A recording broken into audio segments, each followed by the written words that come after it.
আজকে তো বাস্তু পুজো। তো বাস্তু পুজোর জন্য কিছুটা নিয়ম আছে বাড়িতে পিঠে বানানো। তো পিঠে বানানোর জন্য দেখুন এখানে আমি নিয়েছি চালের গুঁড়ো, একটু জল দিয়ে নুন দিয়ে গোলাটাকে এরকমভাবে গুলে নিয়েছি সিদ্ধ পিঠে বানাবো বলে। তো সিদ্ধ পিঠেটা কীভাবে বানাচ্ছি সেটা দেখুন।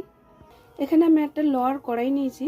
তো লয়ের কড়াইয়ের মধ্যে এরকম ছাঁচ বানানো আছে। তো ওই ছাঁচের মধ্যে আমি গোলাটা দিয়েছি, দেওয়ার পরে ঢাকা দিয়ে রেখেছিলাম। তো দেখুন এরকম ফোলা ফোলা হয়ে গেছে।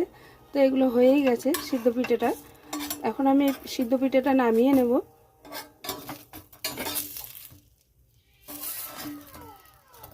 দেখুন কত সুন্দর উঠে যাচ্ছে।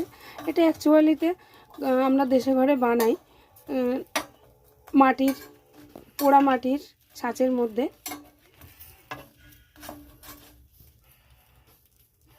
যাই হোক, তো সরাটা আমি নিয়ে আসিনি, বাড়িতে এটা আছে, তো ভাবলাম এটাতেই বানিয়ে নিই। তো সিদ্ধ পিঠেটা হয়ে গেছে। এখানে আমি কিছুটা পিঠে নামিয়ে নিয়েছি। তো সিদ্ধ পিঠেটা কিভাবে বানাচ্ছি সেটা দেখতে থাকুন। সিদ্ধ পিঠের পায়েস বানানোর জন্য এখানে আমি দুধ নিয়েছি, দুধের মধ্যে দিয়েছি চিনি, খেজুর গুড় দিয়ে এখন এটা ভালো করে ফোটাবো। ফোটানোর পরে আমি সিদ্ধ পিঠাটা দিয়ে দেবো। এখানে আমি অলরেডি বানিয়ে নিয়েছি কুলিপিঠি।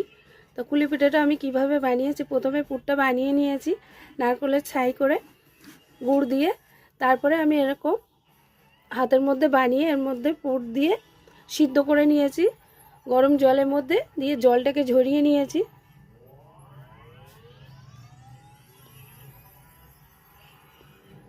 এখানে আমি পাটিসাপটা বানাচ্ছি। তো পাটিসাপটা বানানোর জন্য পুরটা বানিয়ে নিয়েছি খয়া ক্ষীর দিয়ে, নারকেল কোড়া দিয়ে আর খেজুর গুড় দিয়ে। তো এখানে আমি পাটিসাপটা বানানোর জন্য রেডি করে নিয়েছি এরকমভাবে সাইজ করে, সুবিধা হবে। এখানে গোলাটা গুলে নিয়েছি দুধ, সুজি আর খেজুর গুড় দিয়ে। তো এখানে আমি গোলাটা গুলেই রেখেছিলাম। তো এরকম অল্প অল্প করে আমি দিয়ে দিচ্ছি।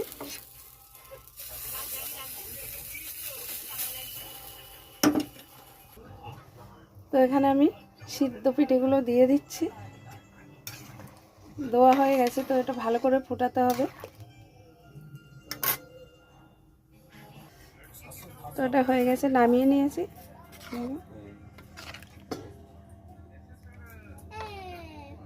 পাটিসাপটা বানানোর জন্য এখানে তাওয়াই দিয়েছি, তাওয়া গরম হয়ে গেছে। তো গোলাটা দিয়ে এরকমভাবে ঘুরিয়ে দিচ্ছি।